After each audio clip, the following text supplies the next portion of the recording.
l'Éternel pourra nous retirer. Lorsque nous sommes encore sur cette terre, on a encore des choses à briser en nous. On a encore des choses à chasser en nous et des choses à arrêter. Voilà pourquoi l'Éternel est bon. Il ne veut pas que nous puissions mourir avec nos défauts. Il ne veut pas que nous puissions partir avec nos erreurs. Raison pour laquelle il nous accorde encore le souffle de vie ce matin. C'est pour cela qu'il est digne que nous puissions réellement l'élever. Beaucoup de gens passent des moments critiques, comme notre frère a dit. Beaucoup de gens passent des moments difficiles. Mais vous et moi, nos problèmes ne sont pas comparables à eux. Tu peux te plaindre, je peux me plaindre de nos problèmes. Quel problème que tu peux avoir, tu peux te plaindre. Mais si l'Éternel te dépose, te met quelqu'un devant toi, plus jeune que toi, peut-être que la personne est en train de passer des moments plus critiques que toi. Mais cette personne-là est encore en train de persévérer. Donc nous disons que l'Éternel est bon et nous a fait grâce aujourd'hui parce que ce n'est pas facile. Beaucoup de gens sont dans les hôpitaux à cet instant même et nous sommes en bonne santé. Amen. Il est souvent dit que la manière que nous sommes, c'est vraiment par la grâce de Dieu. Car de la manière que tu es, sache que les gens t'aiment comme tu es. Peut-être que tu es marié, peut-être que tu as de la famille, parce qu'il y a quelque chose en toi qui attire encore des personnes vers toi. Mais dans ce monde, il y a des gens qui n'ont plus rien à perdre et ils se donnent la mort. Ils sont en train de se livrer à la mort parce qu'ils se regardent entre eux et ils disent que moi là, je n'ai plus rien. Il n'y a personne qui m'aime. Je n'ai pas d'argent, je ne me sens pas bien et ils préfèrent mourir alors que vous et moi, nous aimons encore la vie. Or que la Bible nous dira quand même que la mort nous est un gain. Amen. Beaucoup de gens chassent les esprits des morts. Ils veulent rester éternellement sur cette terre. Mais nous croyons aussi que nous aimons aussi que l'Éternel nous envoie l'esprit des morts. Voilà. Si tu aimes ce monde, si tu es attaché à ce monde, tu vas rester dans ce monde. Mais moi là, je veux mourir en fait de voir la beauté de celui qui m'a créé. Amen. Nous allons continuer sur l'enseignement qu'on avait commencé. Il y a deux dimanches d'ici. Le thème est intitulé « Les retranchés ». Pourquoi?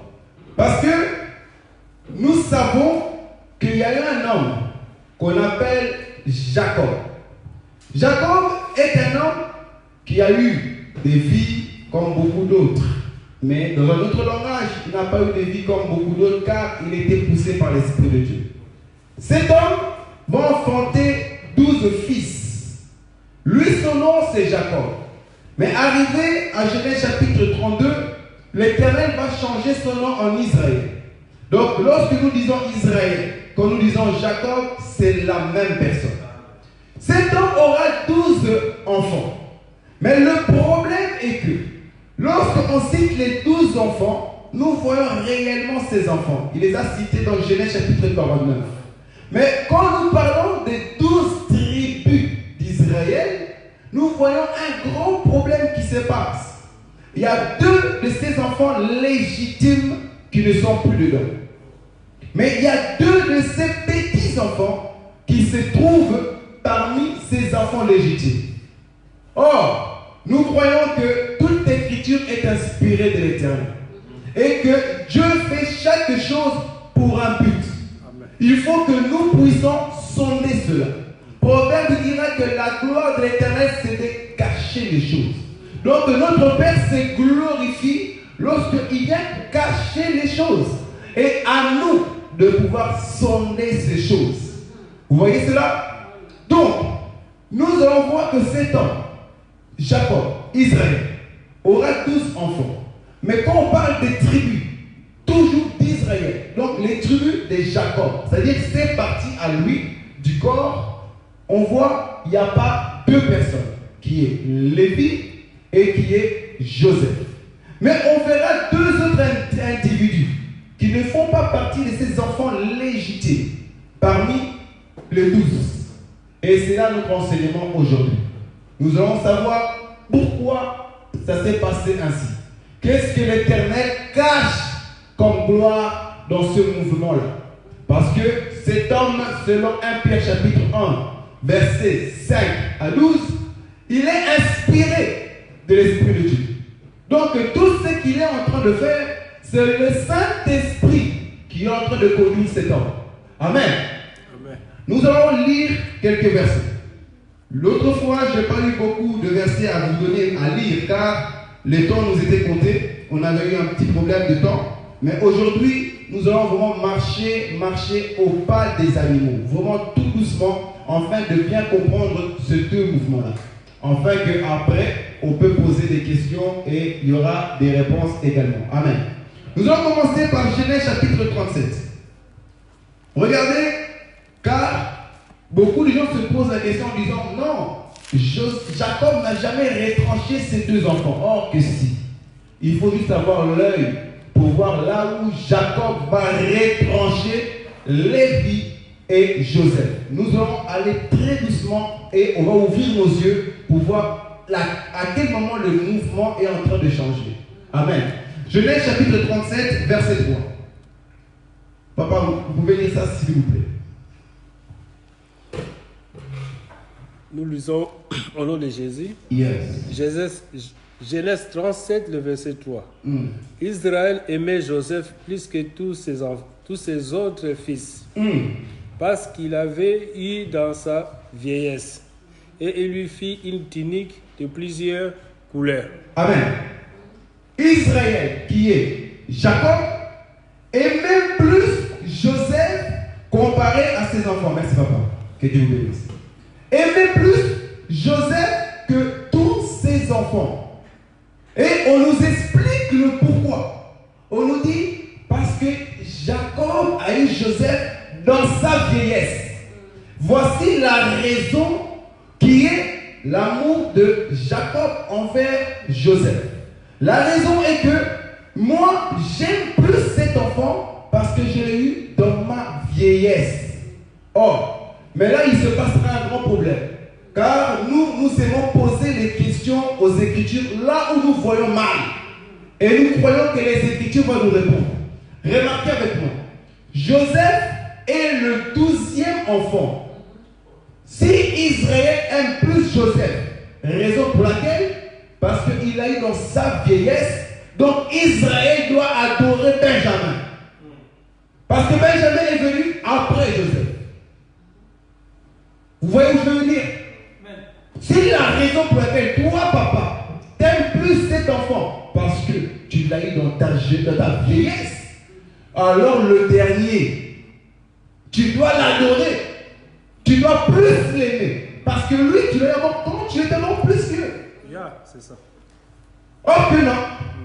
Israël a eu seulement lui dans la vieillesse, qui est Joseph. Or, la vieillesse, c'est quoi? La vieillesse, c'est la faiblesse du père. Là, nous sommes en train de partir, mais par la grâce de nous marchons petit à petit, afin que tout le monde comprenne et que les questions soient bien posées. La vieillesse, ici, c'est la faiblesse du père. N'oublions pas que Jacob est inspiré de l'Esprit de Christ en lui. Donc, lorsqu'il aime cet enfant parce qu'il a eu dans sa vieillesse, c'est que l'Éternel aussi a un enfant car il a eu cet enfant dans sa vieillesse. Ok. Joseph ici est un type de Christ. Car parmi les enfants que Dieu a eu, il y a eu un enfant que Dieu a eu dans sa vieillesse. Qu'est-ce que veut dire la vieillesse? Selon les Écritures, nous ne réfléchissons pas. Que veut dire la vieillesse? Parce que toi, Jacob, si tu aimes cet enfant, c'est parce que tu l'as eu dans ta vieillesse. Mais que veut dire la vieillesse? Nous allons demander à notre collègue, notre amie Sarah. On va aller vite dans Genèse chapitre 18.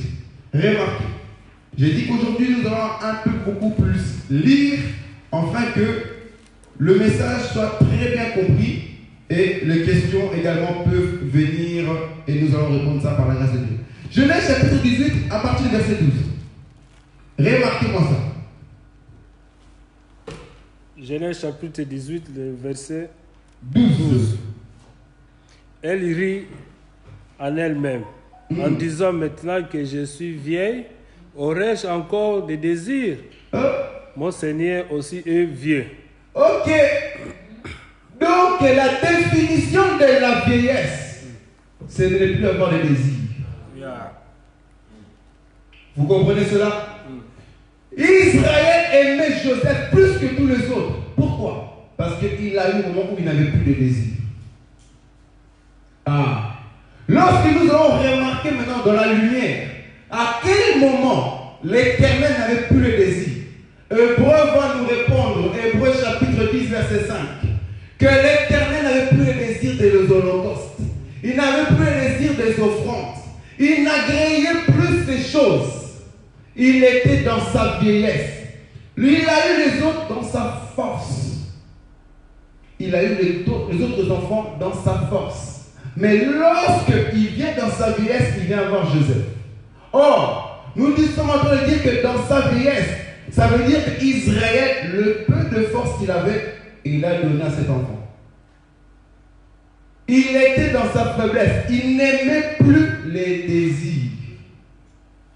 Donc, les lois, le prophète et les psaumes, Dieu n'aimait plus cela. Pourquoi? Nous allons devenir quand on va balancer. Il disait que Joseph est celui qui est né par la grâce de Dieu dans la vieillesse. Et remarquez, Genèse chapitre 37 dit ceci. Vu qu'Israël aimait plus Joseph, il va faire un geste. Il va faire la tunique de plusieurs couleurs. Si vous lisez bien, Joseph n'avait point de songe. Joseph n'avait point de révélations. Les révélations et les songes sont venus à quel moment? Quand le Père l'a donné la tunique de plusieurs couleurs. C'est à ce moment-là que Joseph s'est mis à songer. Donc le Père savait la raison pour laquelle il lui donne la tunique de plusieurs couleurs. Là, nous sommes en train de planir le chantier petit à petit pour vous montrer déjà que le Père savait que cet enfant-là doit être saint. Étranger des douces. Joseph était comme tout le monde. Et remarquez les écritures de Genèse chapitre 37.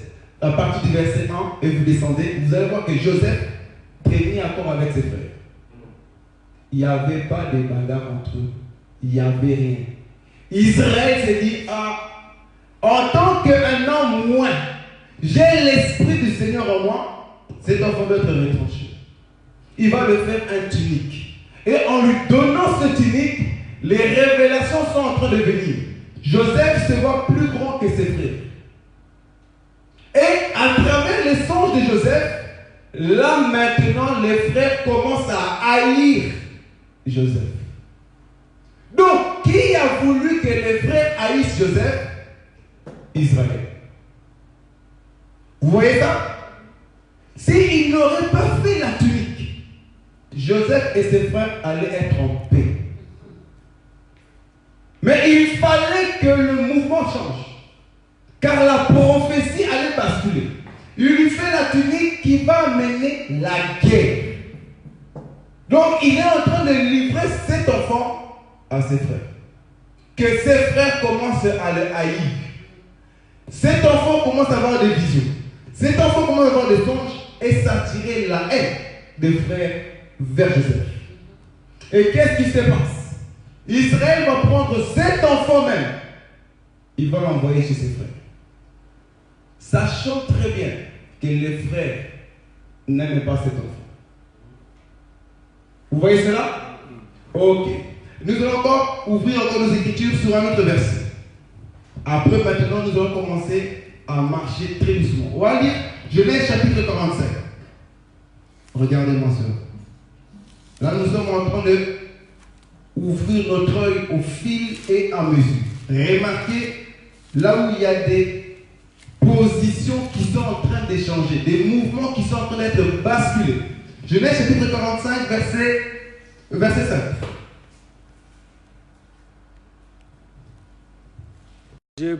Pas. Et ne soyez pas fâchés de m'avoir vendu pour être conduit ici, car c'est pour vous sauver la vie que Dieu m'avait envoyé devant vous. C'est pour vous sauver la vie que Dieu m'avait envoyé devant vous. Vous voyez ces versets? Or, quand nous lisons Genèse 37, qui envoie Joseph? Le père, Jacob. Ah, là on est en train d'ouvrir notre œil pour comprendre que Jacob ici est animé de l'esprit de l'Éternel. Jacob c'est lui-même le père.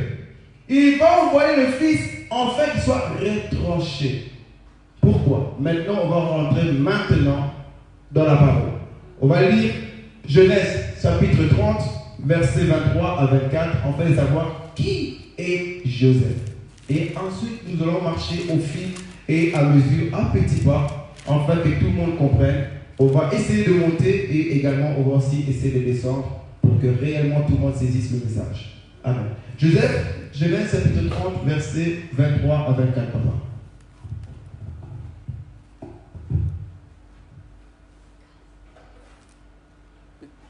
Oui, papa. Dieu s'est couvert de Rachel, il exauça et il la rendit féconde.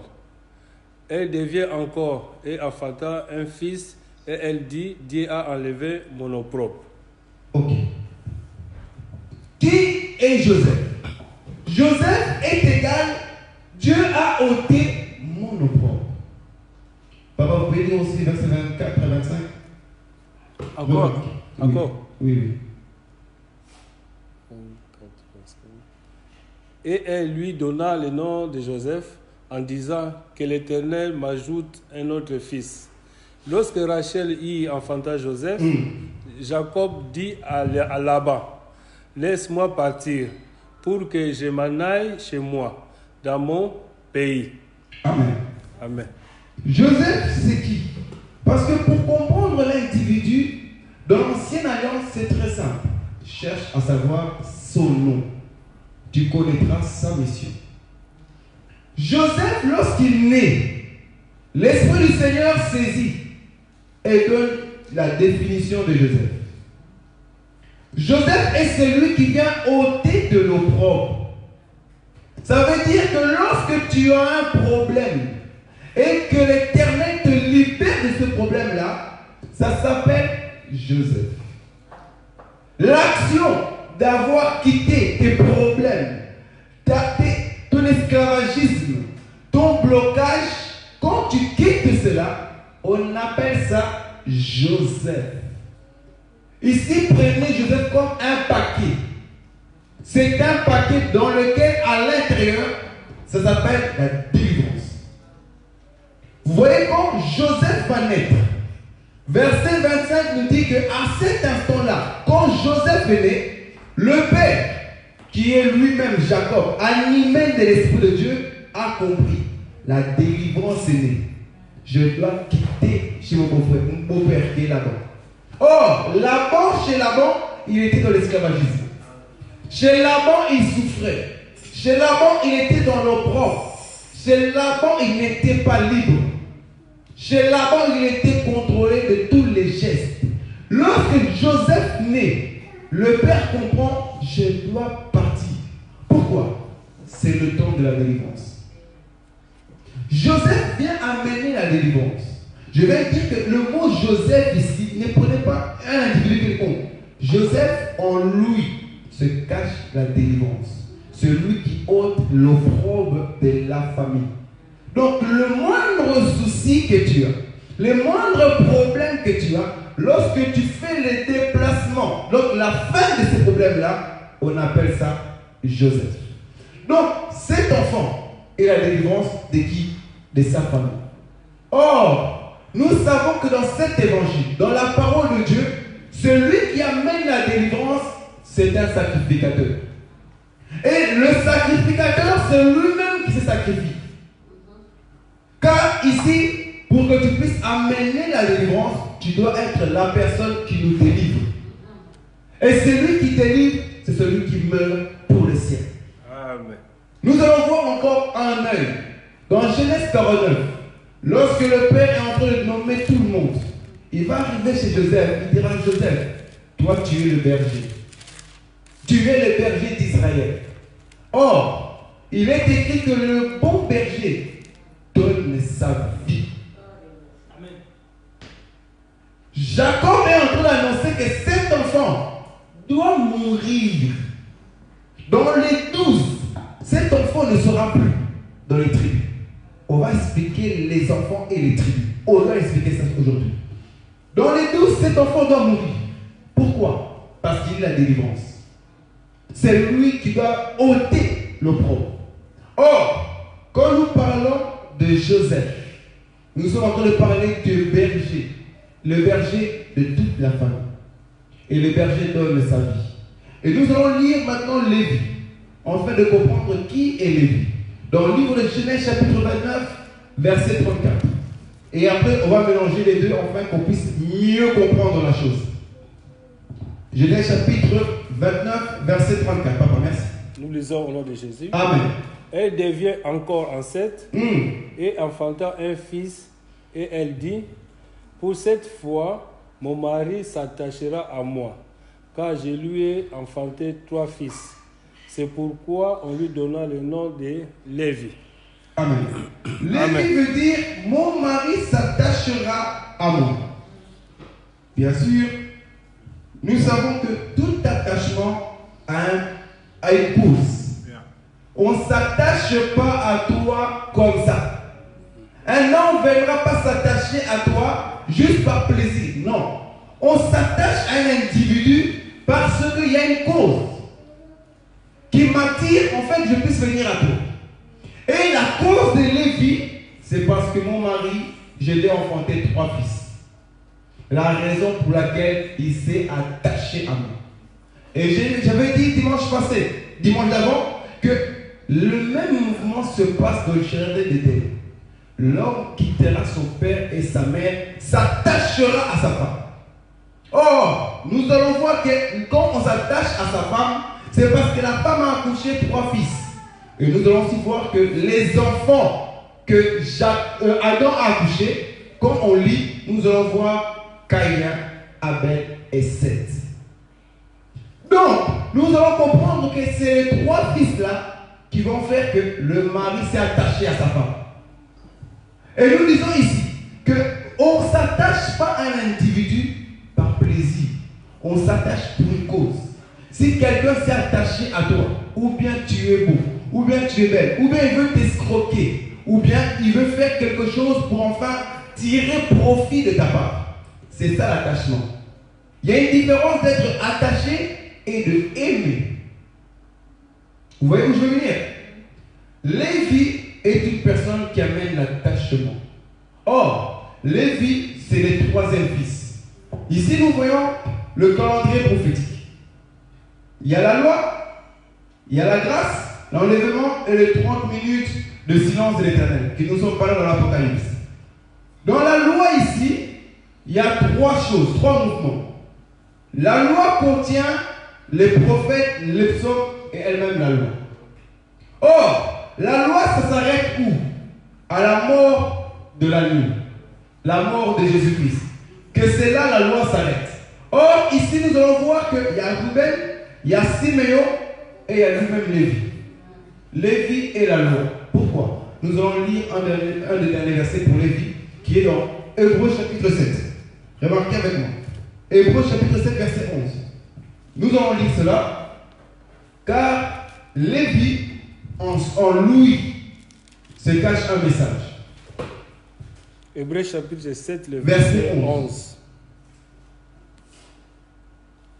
Remarquez ceci.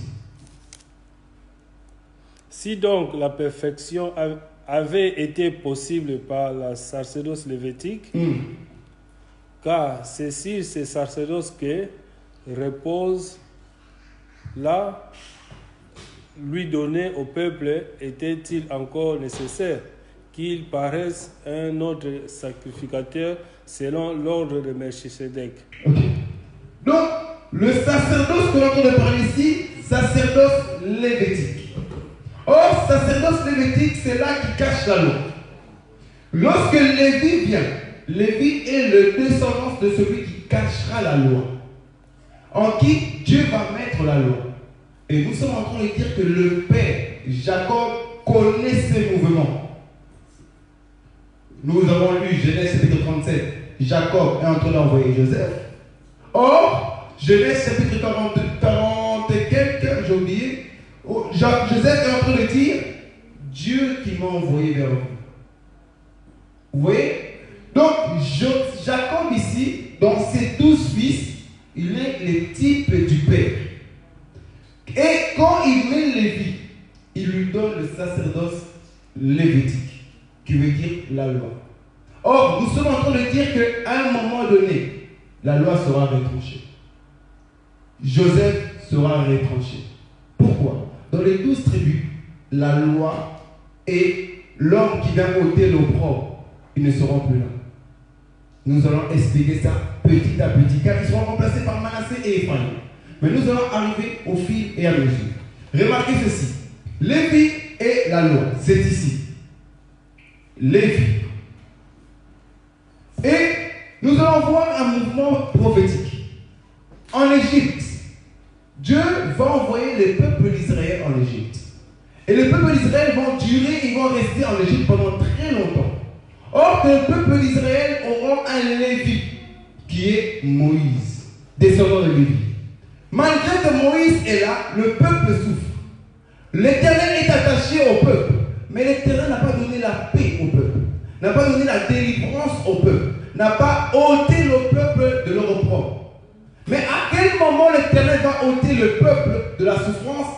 Il va leur dire ceci: vous devez prendre un animal, l'agneau, et vous devez tuer cet agneau. Prendre le sang de l'agneau et le mettre sous les linteaux. Or, nous sommes en train d'expliquer ici que la Bible dira que si cet agneau-là n'est pas tué, le premier-né mourra. Vous êtes d'accord avec moi? Que si l'agneau vit, le premier-né meurt. Et si l'agneau meurt, le premier-né vit. Donc la vie du premier-né est dans l'agneau. Et la vie de l'agneau se trouve dans le premier-né. C'est un de deux doit mourir. Ou bien toi tu meurs, moi je vis. Ou bien moi je vis, toi tu meurs. Et Dieu ne fait pas cela au hasard. Dieu il savait, car c'était une ligne prophétique. Arrivé là-bas, ils vont tuer un agneau. Remarquez, nous sommes en train de dire que l'animal et l'homme, c'est les mêmes individus. Pourquoi? Genèse chapitre 1, verset 24 va nous faire comprendre que le 6e jour, l'homme a été créé avec l'animal. L'animal est créé et né. On aime bien dire cela. Il est né le même jour que l'homme. Mais à remarquer encore, Jacob qui est animé de l'Esprit de Dieu, il va prophétiser ces choses. Il va nous expliquer ces choses. En faisant quoi? Il va prendre ses enfants. Il va dire, toi Dan. Il va voir Dan. Il dit, toi Dan, tu es un serpent. Oh, il regarde, il voit, toi Nephtali, toi, tu es une biche. Il regarde, il voit, Benjamin, toi Benjamin, tu es un loup. Oh, toi Judas, tu es un loup. Pourquoi? Parce que ces enfants, ce sont aussi des animaux. Voilà pourquoi nous nous appelle les hommes animaux également. Parce qu'en chacun de nous, il y a un animal. Mais cet animal doit mourir. Qui est en Égypte. Or, en Égypte, ils vont tuer un animal et dans la lumière, c'est un homme qui est mort. Vous voyez le mouvement? Ok. Nous sommes en train de dire ceci. Que après, lorsque Lévi est né, le 4e enfant, on l'appelle Judas, qui est la louange, qui est la grâce, qui amène la délivrance, qui amène la joie. Or, entre eux, en Égypte, il va se passer un sacrifice. L'agneau qui va mourir. Et nous sommes en train de dire que cet agneau qui meurt, ce n'est que Joseph. Pourquoi? Parce que Jacob, en ayant l'Esprit de Dieu, savait que la famine viendra. Dans Genèse chapitre 37, savait que la famine viendra. Et il regarde parmi ses enfants et il prend Joseph. Et il va envoyer chez ses frères. Enfin que Joseph part mourir. Pour que Joseph sauve sa famille, comme il est écrit. Donc le secours de sa famille, c'est la mort de Joseph. Jacob, en envoyant Joseph, il est en train de l'envoyer mourir. Il est en train de le sacrifier. Joseph, en partant voir ses frères, il est en train de partir à la mort. Et ses frères, en le mettant dans le citerne, la Bible déclare que ce citerne était vide. nous comprenons que le véritable Joseph, lorsqu'il viendra, on le mettra au sein d'un citerne vide, qui est Jésus-Christ.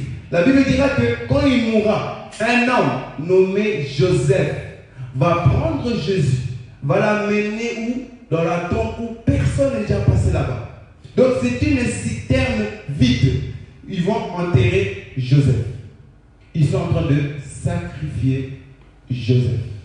Pendant ces mouvements-là, nous sommes en train de voir l'enlèvement de Joseph parmi ses frères. Qui cause cela? Lui-même, le Père. Lévi et la loi. Lévi doit être retranché également. Pourquoi? Parce que Lévi, c'est celui qui amène l'attachement du Père vers sa femme. Or, maintenant, on ne dit pas Marie, attache-toi à ta femme, mais Marie, aimez vos femmes. Lévi est celui qui n'a pas amené l'amour, mais il a amené la loi. La loi, lorsque tu branches d'une manière ou d'une autre, la loi te condamne. La loi te juge. Et la loi te tue. Il fallait que la Lévi soit ôtée. Parce que Lévi était celui qui amenait le sang. Lévi est celui qui amène la condamnation. Lévi est celui qui amène la lapidation. Et il fallait que son temps s'arrête. Voilà pourquoi Lévi marchait encore dans l'ombre. Mais dans la lumière, il devait s'arrêter. Et Joseph marchait dans l'ombre. Et dans la lumière, il devait s'arrêter. Pourquoi? Joseph, c'est l'agneau. C'est le sacrifice. À chaque instant, quand tu péchais, tu donnais un animal, c'est donner Joseph. En fait, qu'il puisse te délivrer. En fait, qu'il puisse être ôté de tes péchés.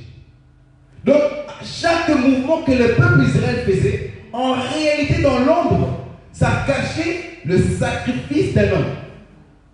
Quand le peuple péchait et donnait un animal, ils sont en train de donner à chaque fois Joseph. Ils sont en train de livrer à chaque instant Joseph.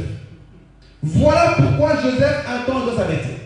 Mais maintenant nous allons voir que Joseph, à un moment donné, il va avoir deux enfants qu'on appelle Manassé et Ephraïm. Remarquez, Jacob qui sait très bien que Joseph doit être ôté de sa famille, doit être ôté de ses 12 tribus, il va venir. Joseph est en Israël, en Égypte. Il va prendre une femme égyptienne. Or, c'est interdit de prendre la femme étrangère. Jacob, en venant, il sait que mon fils est mort. Mon fils n'est plus parmi nous. Il va demander à Joseph, Joseph va amener ses deux enfants. Il va dire à Joseph, Joseph, ces deux enfants-là est en moi.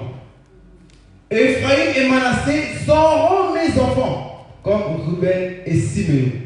Pourquoi? Il savait bien que Joseph, toi, tu ne seras plus mon enfant. Il faut qu'on te remplace. Et pour te remplacer, tes enfants vont te remplacer. Lévi, la loi, doit aussi quitter. Et pour le remplacer, un de tes enfants va le remplacer. Ça veut dire quoi? Ils étaient 12 au début, mais Jacob va arracher 2. Et il en reste combien? Il va rester 10. Les 10 commandements. Remarquez avec moi. Jésus va venir. Il est en train de marcher. On va lui demander, Seigneur, dites-nous, dans les 10 commandements, quel est le commandement le plus grand? Jésus va donner Lévi et va donner et Joseph. Vous allez voir qu'on l'a arraché. En réalité, dans les 10 commandements, il y avait 12 commandements. Mais, quand nous lisons, nous voyons 10. Jésus va demander, dites-nous, c'est quel est le plus grand commandement? Jésus dira ceci: tu aimeras ton Père de toute ton âme, toute ta force et de tout ton esprit. Il parle de qui? De Lévi.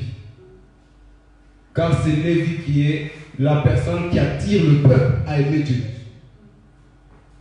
Il cite Lévi. Et puis il dit, oh, c'est pas fini. Il y a aussi Joseph qui est arraché. Tu aimeras ton prochain comme toi-même.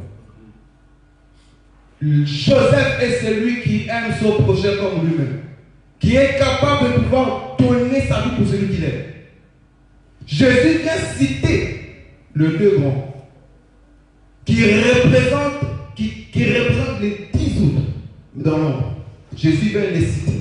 Mais maintenant, nous allons voir comment ça se fait que Manassé et Ephraïm sont rentrés.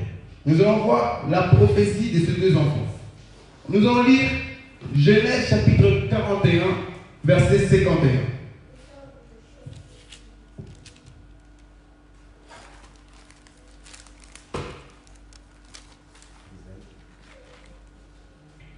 Genèse chapitre 41, verset 51 à 52.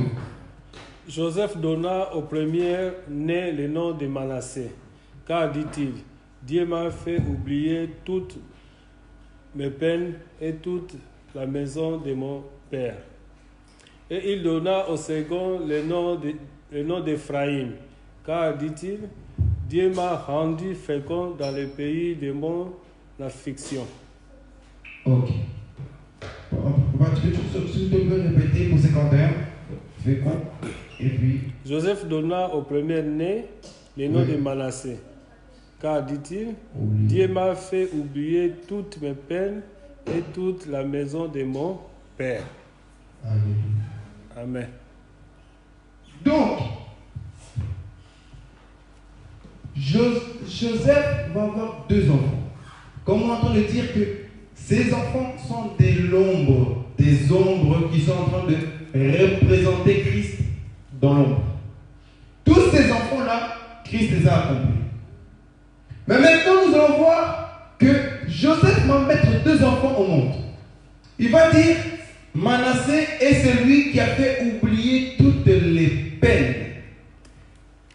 Ephraïm est celui qui m'a rendu fécond dans le pays étranger. Que cela veut dire? Donc, quand nous sommes en train de voir Manassé marcher, Manassé est en train de marcher et il signale, je suis celui qui fait oublier toutes les peines. Quand nous sommes en train de voir Ephraïm marcher, Ephraïm est celui qui rend fécond. J'aime ça. Ah. Donc, nous allons comprendre que les deux enfants-là, ils vont remplacer les deux autres. Pourquoi? Un qui va faire oublier toutes les peines. Et l'autre va nous rendre féconds. Analysez. On va les mettre côte à côte. Celui qui vient enlever toutes les peines et s'enlève à lui-même le Père, qui vient aussi amener la délivrance. Car celui qui enlève les peines est une personne qui amène la délivrance également. De tous tes problèmes, il vient l'enlever. En d'autres termes, cet enfant est celui qui amène la paix. Car si tu n'as plus les peines, ça veut dire que tu es dans la paix. Or, tu peux être délivré, mais ne pas avoir la paix. Tu peux être handicapé d'une maladie, un blocage quelconque. On vient, on prie pour toi. Le blocage quelconque est parti, mais tu n'as pas la paix. Pourquoi? Tu n'as pas de travail. Tu n'as pas la paix parce que tu n'as pas d'enfant. Tu n'es pas marié. Tu n'as pas la paix. Pourquoi? Parce que tu ne fais pas ce que tu veux faire. La famille te tourmente. Tu n'as pas la paix alors que tu es délivré. Tu avais un esprit de colère en toi, de la haine. Tu n'aimais pas les gens. On vient prier pour toi. La délivrance est faite. Joseph est venu. Mais malgré tout, tu n'as pas la paix. Or, lorsque Manassé arrive, Manassé va porter la paix dans ton cœur. Lorsque Manassé arrive, Manassé amène la délivrance plus la paix. Amène la délivrance plus un franchissement de tous tes problèmes. Il fait oublier tous tes problèmes, toutes tes peines. C'est cet enfant qu'on appelle Manassé. Vous me suivez? Amen. On ne parle pas de Manassé individu. On parle de la personne, le nom de Manassé, le paquet de Manassé. Donc une personne qui a plus de problèmes de peine, il peut dire j'ai Manassé en moi. Vous comprenez? Une personne qui est venue avec un esprit d'impudicité et délivrée, il peut dire Joseph m'a affranchi. Car Joseph est la délivrance. Or, nous sommes en train de dire que Manassé est celui qui amène la paix. Aujourd'hui, c'est Manassé qui nous a affranchis. Car au début, il faut d'abord que Joseph t'affranchisse, qui a la délivrance. Quand tu viens en Christ, Christ doit d'abord te délivrer. C'est le premier travail. Il doit te délivrer de tous les hommes que tu as eus, de tous les problèmes que tu as connus, de tout ton caractère. Tu dois d'abord passer à la délivrance. Sinon, tu as toujours le veilleur en toi. Tu as toujours l'animal en toi. Or, l'animal doit mourir ou bientôt tu meurs. Il doit tuer cet animal. Mais qui tue l'animal? Nous sommes en train de dire, c'est Lévi. En Égypte, qui a tué l'animal? C'est Lévi. L'animal, c'est Joseph. C'est cet animal-là qui a fait qu'il puisse partir sain et sauf. Lévi a tué, or que Lévi, c'est celui qui a les sacerdoces. Lévi, c'est la parole. Donc, il faut que Lévi tue Joseph. En tout à chacun de nous, si la parole ne nous tue pas, personne ne va t'attacher à Dieu. Personne ne va croire au Seigneur. Personne ne viendra à l'église. Personne ne va prier. Personne ne va changer. Il faut que Lévi fasse son travail en nous. Voilà pourquoi il est dit que la foi vient de ce qu'on entend. Et ce qu'on entend vient de la parole de Dieu. Or, sans la foi, il est impossible d'être agréable à Dieu. Donc, Lévi doit d'abord faire son travail en nous. Mais d'abord, on doit avoir Lévi. Quant à Lévi, Lévi fait son travail à la délivrance. Et quand la délivrance est finie, il faut avoir Manassé. Pour que tu puisses avoir la paix en toi. Parce qu'une personne qui peut être délivrée, mais qui n'a pas la paix intérieure, peut retourner encore en Égypte. Le peuple d'Israël était délivré. Mais à un moment donné, ils n'ont pas la paix. Ils ont dit, là-bas les chipots étaient meilleurs. Là-bas le poisson était meilleur qu'ici. Le concombre était meilleur qu'ici au désert. Parce qu'ils n'avaient pas encore la paix. Or que celui qui est en paix avec le Seigneur est un homme meilleur. Peu importe de tes problèmes, peu importe de tes soucis, tu vas rester au pied du Seigneur. Tu regardes autour de toi, tu vois que rien n'avance.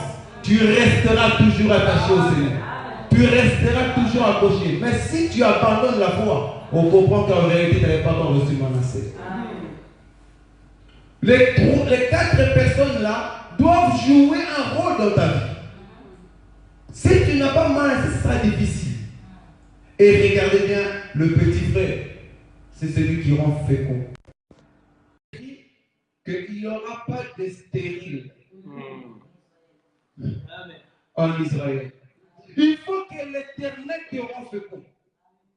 Si tu n'as pas la fécondité de Dieu, tu es un mort. Car à un moment donné, l'Éternel voudra venir voir si tu as porté son fils. Mais si tu viens en tant que terre desséchée, ce sera difficile que tu puisses recevoir de l'eau. Et ce sera difficile que tu donnes la vie. Parce que celui qui donne la vie est une personne qui a été fécondée. Si on voit des chrétiens qui ont des problèmes à donner la vie, c'est parce qu'ils n'ont pas Ephraïm. Beaucoup de nos jours, beaucoup de nos chrétiens sont là parmi nous. Mais la personne ne donne pas la vie. Ils sont plus là pour te détruire. Le problème de la famille, il va le faire sortir. Dès que tu as un problème avec lui, après l'église, il est capable d'enlever les casaques et te siffler. On voit qu'il n'a pas Ephraïm. Il a encore un puits desséché. Il a encore une terre desséchée, un puits vide. Citerne vide. Parce qu'il n'a pas eu Ephraïm. Or, qui est Ephraïm? La Bible dira ceci. Lorsque l'ange Gabriel va venir visiter Marie, il dira, Marie, tu as trouvé grâce à l'Éternel, car Dieu t'a rendu fécond. Ephraïm est celui qui amène la grâce du frère. Amen. J'aime ça. Ephraïm est celui qui amène la grâce. Or, nous sommes en train de dire qu'il faut qu'Ephraïm soit dans les tribus d'Israël. Parce qu'Israël manquait ça, ce qu'on appelle la grâce. La loi te tuait, la loi te condamnait directement. Tu es banni. Tu pars, oh, je vois encore un nom.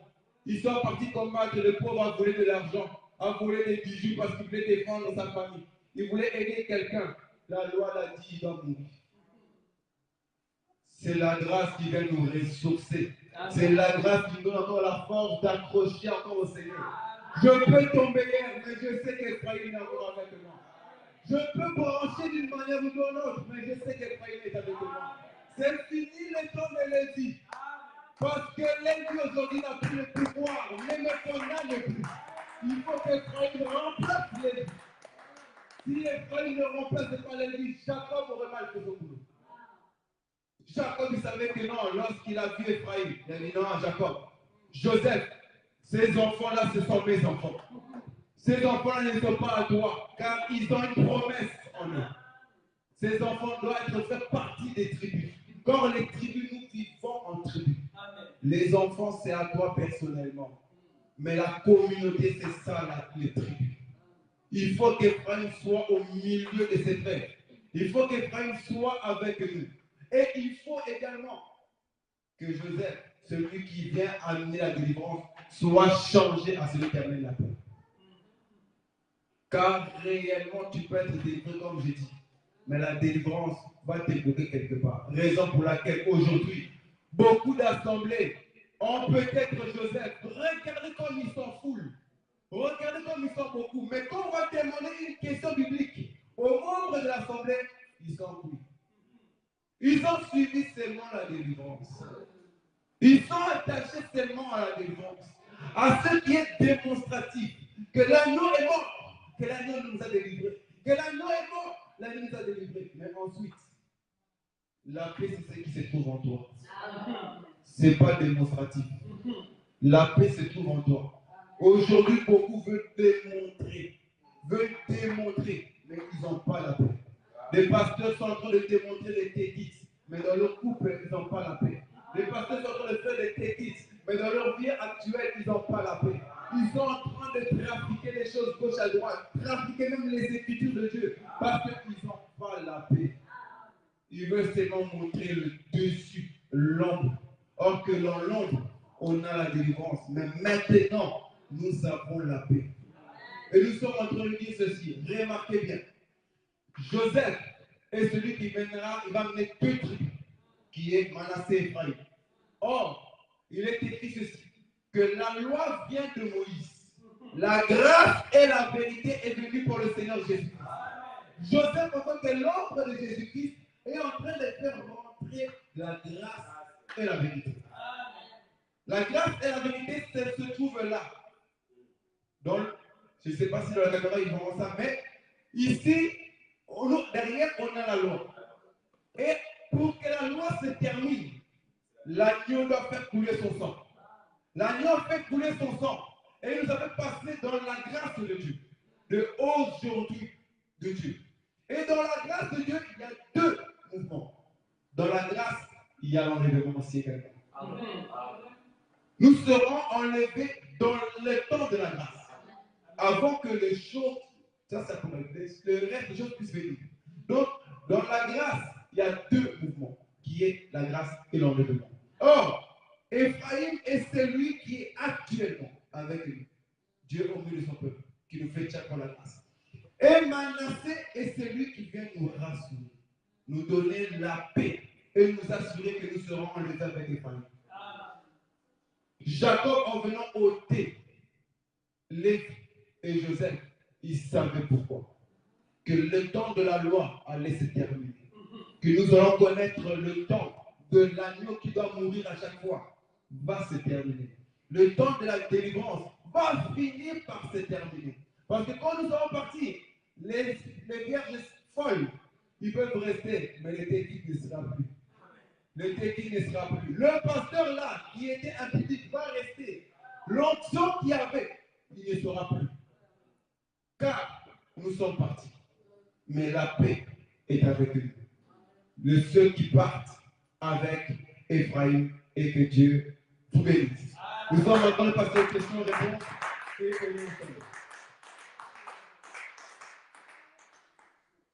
nous allons clôturer cela. Amen, amen. Amen.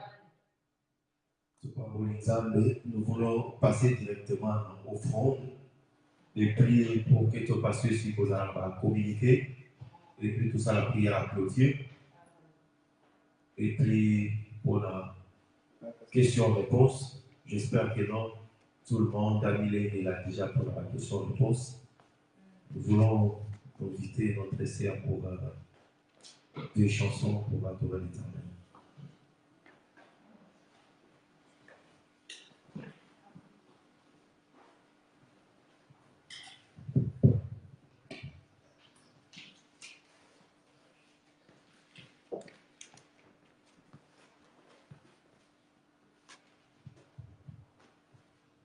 Il est bon de louer Dieu, alléluia. Il est bon de louer Dieu.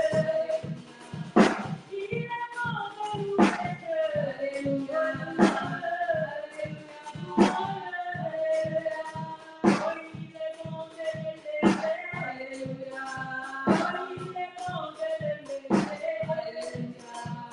Il est bon de l'élever, alléluia.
Communiquer la biso, la possibilité ce que Papa Martin va passer directement. Shalom, peuple de Dieu. Tous les gens vont communiquer la mission à Limomba. Pour la paix, ça va communiquer. Nous allons inviter. Monter à Tébiso. Aïe, la bateau. En tout cas, Deko. Modérateur Yaga. Il y a un présenté dans le bateau. Aïe, la bateau. Nous allons communiquer. Nous allons Belgique. Nous allons appeler nos frères et sœurs qui sont venus de la Belgique. Tomoni, madame, il y a notre frère. Nous avons vu la dame de notre frère. C'est avec le Seigneur. Qui a pu célébrer un grand temps pour le Seigneur. Toto na pe Congo. Nous avons demandé les noms.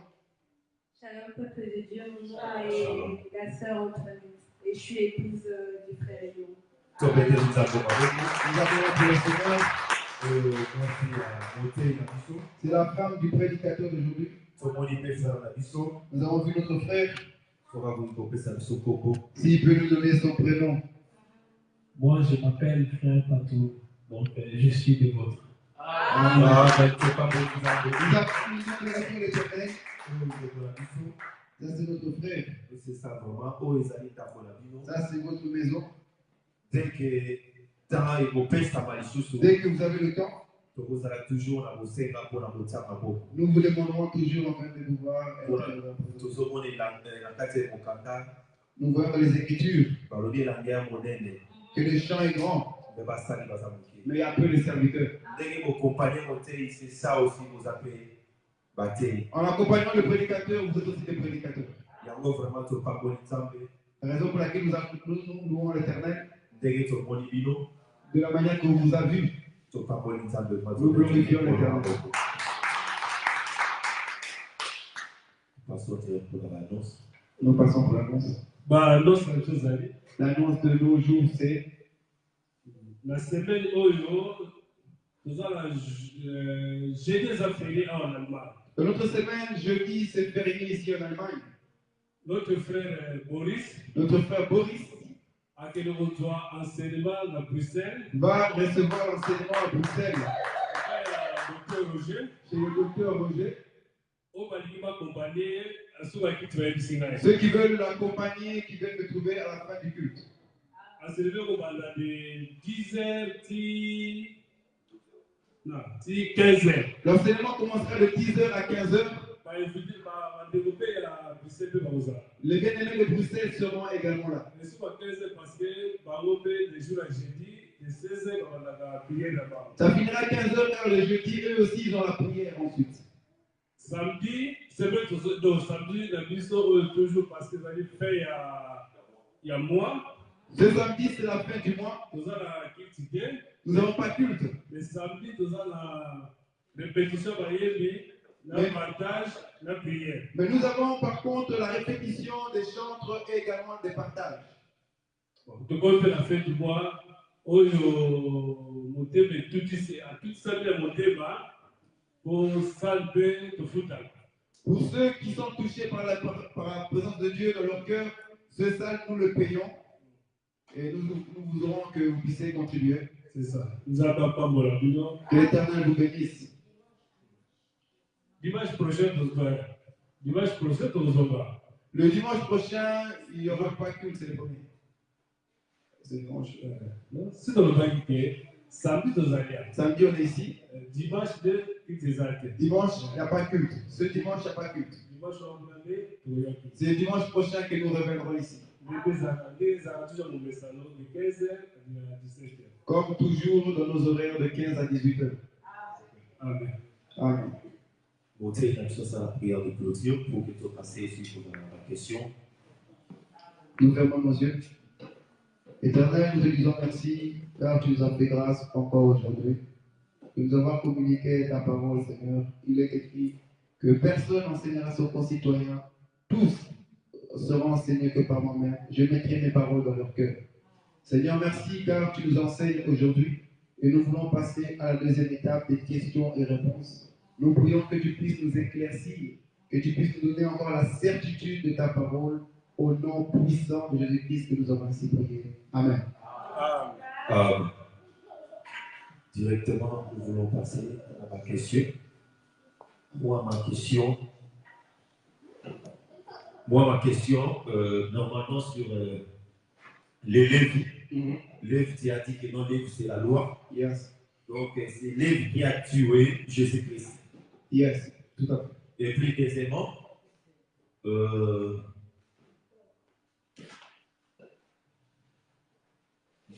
sur la...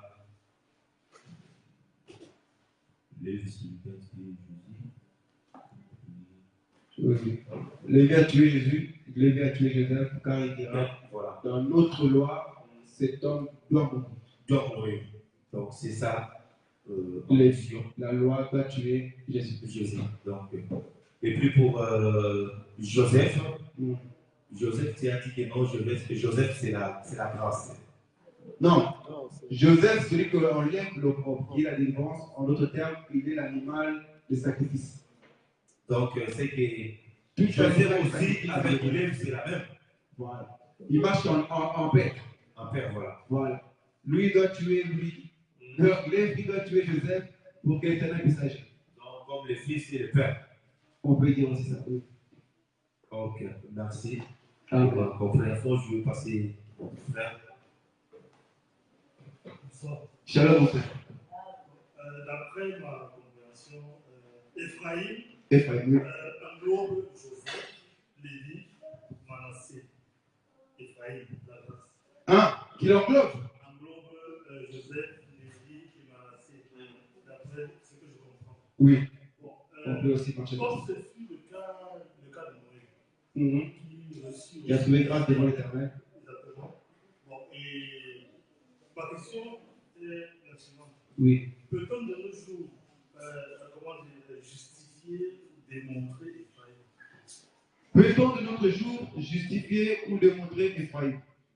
Démontrer et justifier envers Dieu ou envers l'homme? Envers l'homme. Est-ce que l'homme pourrait montrer Ephraïm envers notre homme et justifier qu'il aurait reçu Ephraïm et d'autres hommes? Afin que ces hommes aussi reçoivent Ephraïm. Tout à fait. Parce que, en fait, un homme qui n'a pas reçu Ephraïm ne peut pas donner Ephraïm. Tout à fait. Amen. On comprend ça. Ça veut dire, au fait, tu commences à voler. Ok. Un homme démontre également qu'il a reçu Ephraïm. Pourquoi? Ephraïm, c'était la grâce. Donc, la personne que toi, tu vas blesser, Jésus va donner un parabole en disant ceci. Un homme avait la tête d'un autre homme. Il va venir, la personne qui avait prêté l'argent viendra pour réclamer son argent. Et on lui donnera, je pense, vous voyez ce qu'il veut dire le proverbe là. Et il va demander son argent. L'individu lui dira, écoute, on va lui dire ça. On va lui dire. C'est dans ma tête, mais c'est un peu chamboulé. À part si vous voyez plus ou moins le contexte.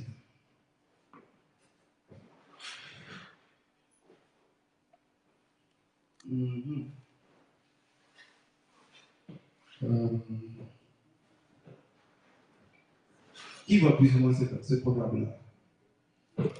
J'allais répondre par ce proverbe-là. Dieu a nous bénir. Mais tu dis? Non. Proverbe 10. Non, c'est pas un proverbe, c'est dans le annonce.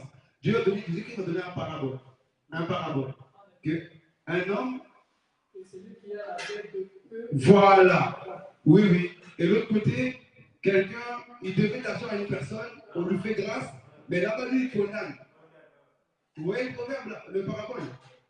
Parce que je ne l'ai plus dans ma tête. Mais c'est venu d'un coup. Si j'avais les Écritures devant moi, j'aurais pu le lire. Mais vu que c'est flouté, je dis ceci. On va aller directement terre à terre. C'est plus simple. Ephraïm, c'est la fécondité. Tout enfant de Dieu doit avoir la fécondité. Sinon, Dieu ne peut pas te sauver. Car la fécondité, c'est les œuvres que tu manifestes. Nous connaîtrons l'arbre par ses fruits. Donc, nous connaîtrons Ephraïm en fécondant. Un arbre qui n'a pas de fruits, c'est un arbre mort. Vous voyez cela? Donc, ça veut dire que Ephraïm, on le démontre comment? Je peux venir aujourd'hui, je te fais du mal. Et je sais que, normalement, mon frère doit me haïr. Mon frère ne doit plus me parler. Mais bizarrement, tu me sonnes le soir, tu me dis, oh mon frère, comment tu vas? Et tu ne me parles même pas de l'histoire en question. Je verrai que non, ce frère a Ephraïm en lui. Ce frère m'a fait grâce d'une chose que peut-être il ne m'aurait pas fait grâce. Je l'ai escroqué, mais le frère m'a pardonné. C'est ça, Ephraïm. Car la grâce, c'est une chose imméritée. Tu as fait quelque chose et puis la personne agit une différence que tu ne mérites pas. Mais il te fait du bien. C'est ça qu'on appelle Ephraïm. Donc, chaque enfant de Dieu, il doit avoir Ephraïm et il doit démontrer Ephraïm justement. Si tu ne démontres pas Ephraïm, ça sera difficile que tu puisses féconder. Ce sera difficile que tu puisses me saisir moi. Parce que tu n'as pas Ephraïm en toi. Tu comprends ce que je veux dire, mon frère? Est-ce que tu as reçu la réponse? Merci, j'ai reçu. Amen. Parce que j'ai un exemple de la Bible. Oui. D'un homme, s'appelait, voilà, il vint vers Jésus et demande. L'homme riche. Non, ce n'est pas l'homme riche. Donc, il vient vers Jésus, l'homme qui vient vers Jésus, et il dit quelqu'un ne peut enseigner ces choses si Dieu. Ah, Nicodème. Ouais, Jean 3. Voilà, qu'est-ce que je peux faire pour recevoir Ephraïm? Et Jésus lui dit Naître de nouveau. Non, je n'ai pas le mot exact. Il dit il faut donner le monde. Ah, non. Vous avez mélangé Nicodème avec l'homme riche.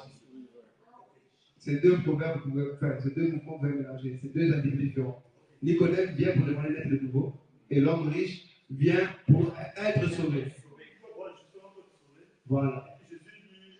Voilà, venez chez Lévi. Non, le récit, c'est qui devait faire. Chez Lévi. Pour le recevoir. C'est Lévi.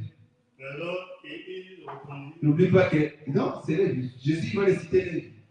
Que tu dois respecter tes parents, tu dois écouter les commandements. Jésus-Christ s'appelle chez Lévi. Pourquoi? Parce que Lévi, c'est le seul qui s'est tué la vie. Vous comprenez? Lévi est celui qui a l'épée pour tuer l'animal qui est dans l'homme. Donc, Lévi doit tuer cet homme, en fait, cet homme puisse recevoir la paix et la grâce. Et la joie. Alléluia.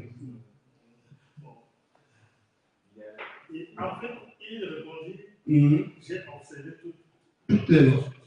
C'est la loi. Oui, ici. Je vois ce qu'il dit, c'est l'homme riche. Et il va partir en boudin.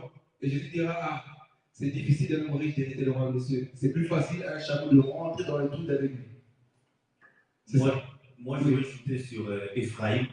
Quand on voit Ephraïm, c'est la grâce. Ça fait monter la Quand grâce. on parle de la grâce, on voit directement c'est le Seigneur Jésus-Christ. Eux tous, c'est le Seigneur Jésus-Christ. Oui, parce que ils sont l'image. Mais oui. Oui, parce que comme tu as séparé la loi, c'est la Lévi avec Joseph. Donc la grâce, c'est Ephraïm. Je vais faire ça pour faciliter la La grâce, c'est Ephraïm. Oui, continue. Avec aussi Manassé. Je vais comprendre.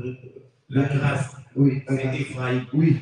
Parce que Jésus-Christ, il est venu dans le moment de la loi, il a donné la grâce sur la croix. Il s'est donné, oui. L'animal, il s'est donné. C'est pour cela, les deux mouvements là, c'était comme je te dis. Donc, la loi, c'est la Lévi et Joseph. Oui, dans l'ombre. Jésus-Christ, quand on vient, on trouve c'est la Ephraïm, c'est la grâce. Oui, oui. Quand il est écrit que la loi vient de Moïse, la grâce et la vérité vient par Jésus.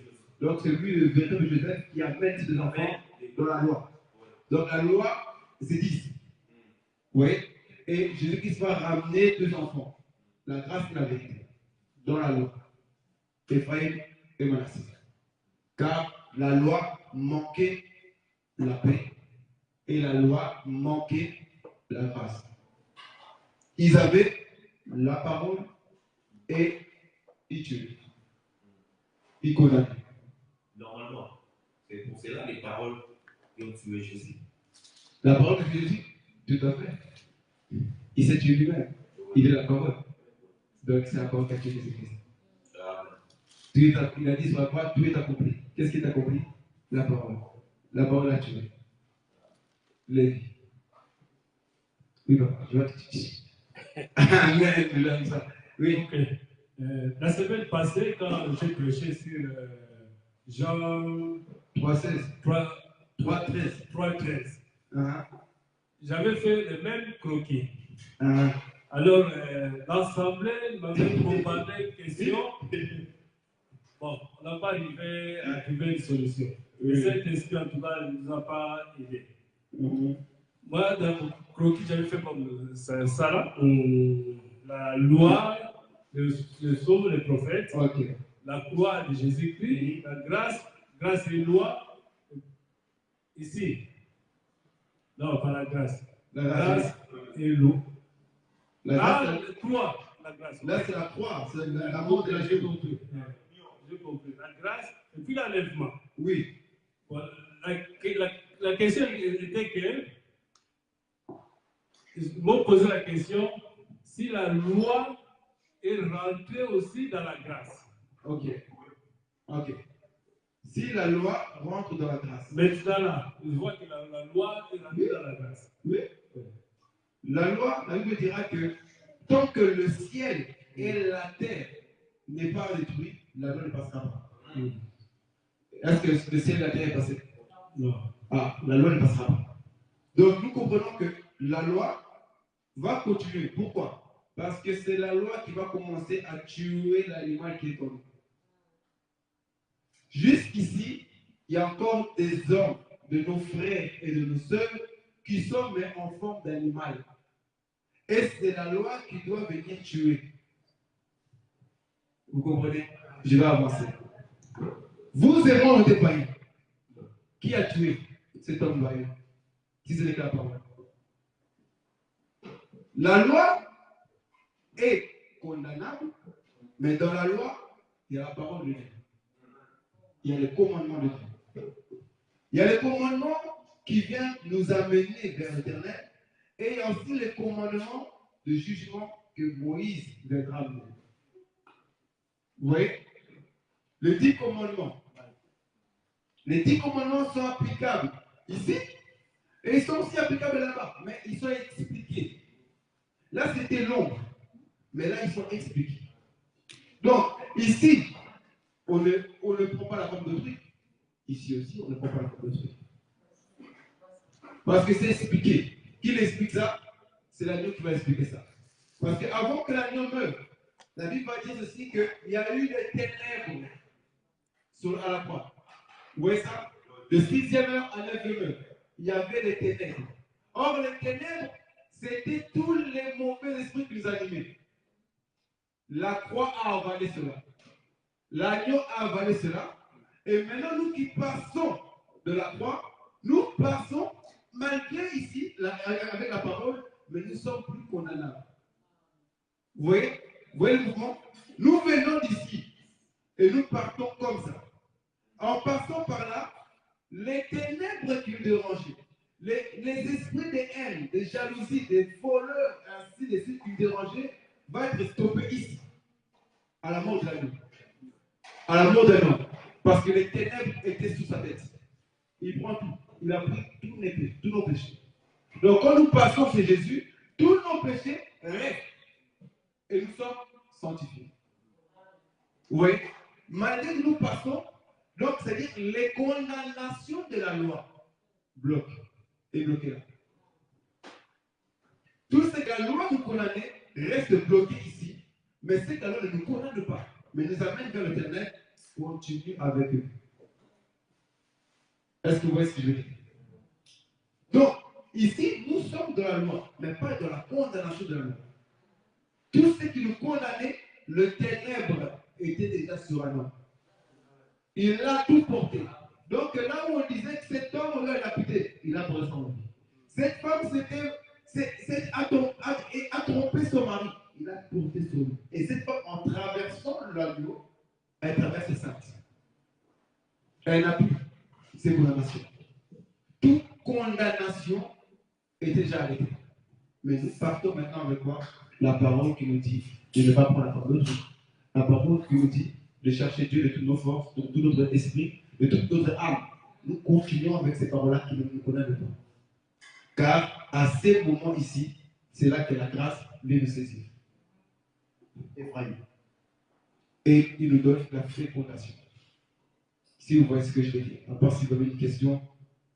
Donc, condamnation, ça s'arrête là. La condamnation de la loi. Mais le reste de la loi continue avec nous. Donc, le ciel et la terre ne sont pas passés. La loi est là. Donc, jusqu'aujourd'hui, La loi, ça continue. La loi continue. Si vous prenez la femme d'autrui, irez-vous à l'enlèvement? Non. La loi continue. Oui, papa. Et si nous observons l'exemple du brigand qui est à la fois, ici. À la fois, bon, parfait. Il a été crucifié. Bon, nous pouvons dire qu'il a commis toutes ces choses. Donc, il n'a pas respecté la loi, mais il était pourtant dans la grâce. Quel brigand? Il y a eu deux brigands. Le brigand qui a été sauvé. Oui. Celui du gauche. Ah, le brigand qui a reçu Christ. Il était bien là. S'il était là, c'est bon pour lui. Et s'il était là, c'est la grâce. Il était avec lui-même la personne qui faisait le voile de condamnation. En acceptant cette personne, remarquez bien, c'était un brigand. Il était en prison.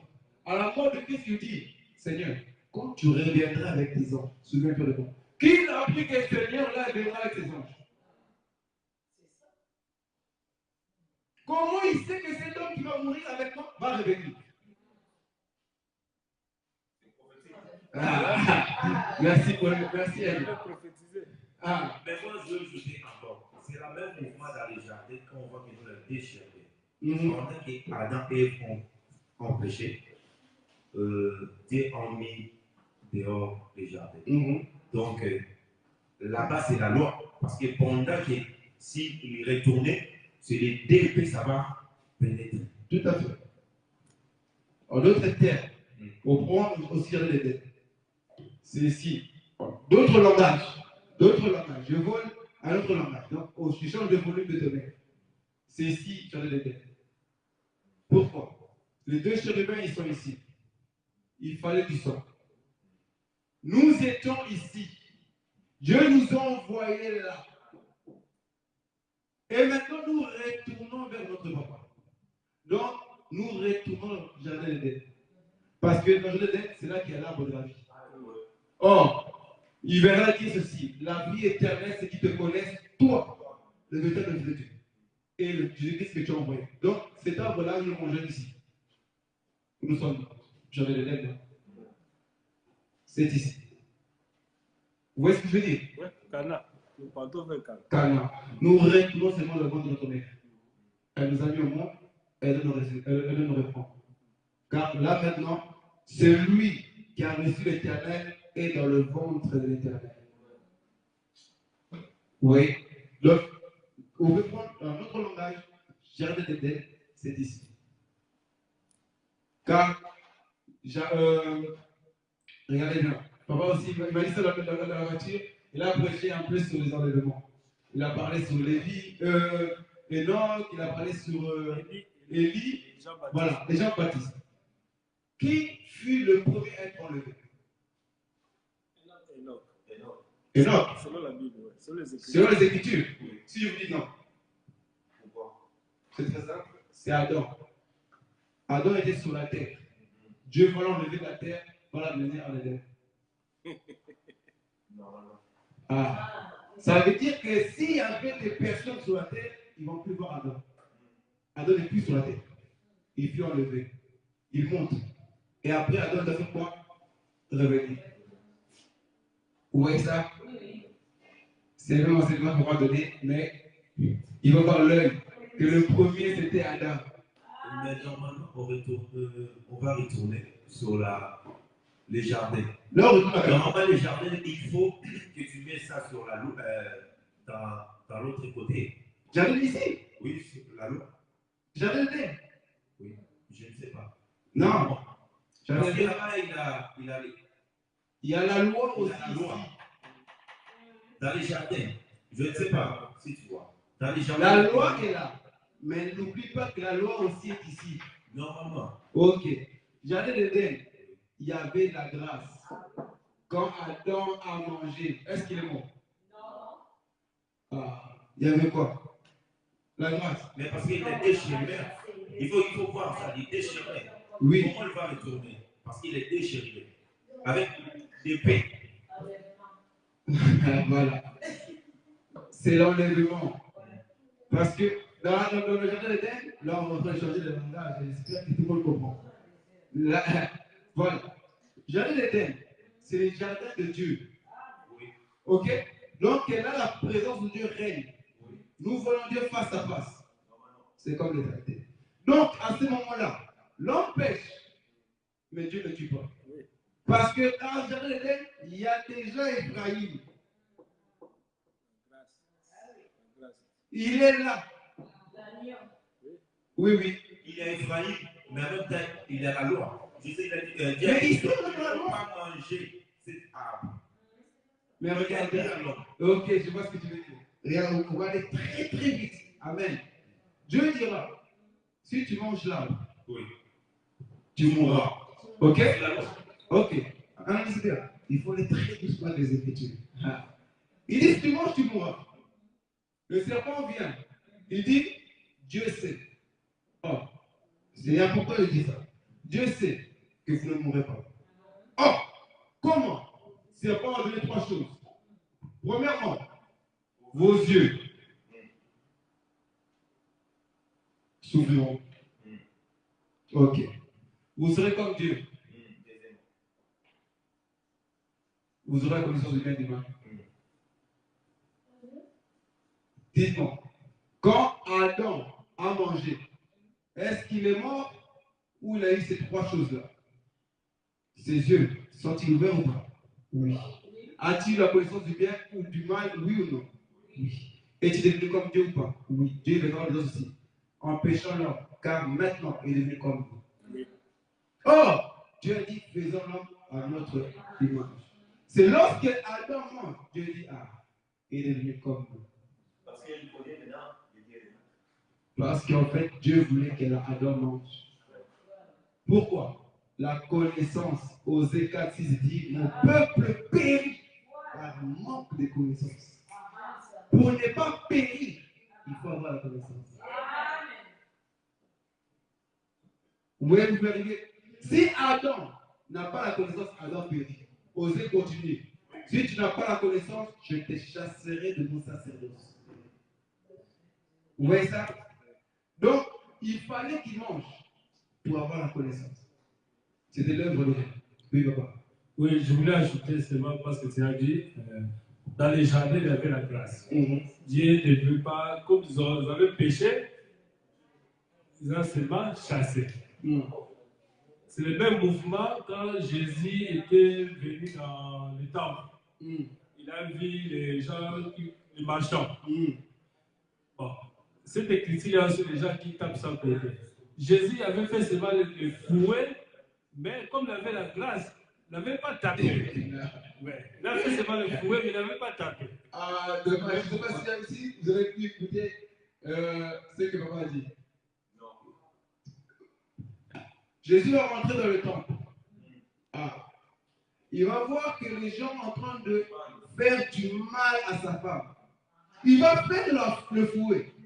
Sa femme, le temple. Maman voulait, femme, non, femme, le temple. Voilà. Car nous sommes le temple du Seigneur. N'oubliez pas ça. Donc, le temple est en train de vendre. Il fait de la maison de prière une prostituée. Jésus va prendre la foule avec la colère. Mais il ne va pas frapper. Il va juste enlever des pigeons. Et ça, et enfin qu'il puisse partir. Mais il ne frappe pas. C'est là. C'est là.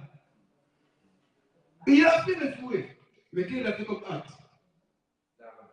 Le pigeon, des trucs de l'argent. Mais où est le fouet? Il a remis ça. Ah, Pierre, nous comprenons. Pierre, mange ton épée. Nous comprenons. Agathe qui me dit, arrange ton épée. Mais c'est l'enseignement. Il fallait que l'oreille éclose. Je vois qu'on vole trop ici. J'ai peur que pas tout le monde puisse comprendre. Hein? Donc, mais la question, si la question est dans les auteurs, il faut qu'on puisse répondre aux auteurs. Et si la question est terrestre, on descend sur la terre et on répond cela. Tu finis la question? Vous n'avez pas de question, mais c'est pas tout. Je vous laisse 5 minutes. Amen. Bon, si tu veux, je vais poser. Merci. T'as la réponse ou tu poses la question comme ça? T'as la réponse déjà? Ah, ok, vas-y. Non. En fait, moi, je voulais dire, en fait, par rapport quand Jacob a eu ses enfants, en fait, à la lumière des Écritures, on a bien vu qu'en fait, c'était ses femmes qui donnaient les noms aux enfants. Et Jacob les donnait en fait. Pourquoi? Et pourtant, lui, c'est l'autorité. Que veut dire femme? Soumission. Voilà. Que veut dire femme? Mère, c'est Mère, l'enseignement. Ah. Pour toi, il faut juste faire un A, B, C, D, et puis tu continues. Donc, la femme, c'est l'enseignement. Oui. Il y a une autre question? Tout le monde a pu comprendre? Ok. On va se lever et nous allons prier tous ensemble.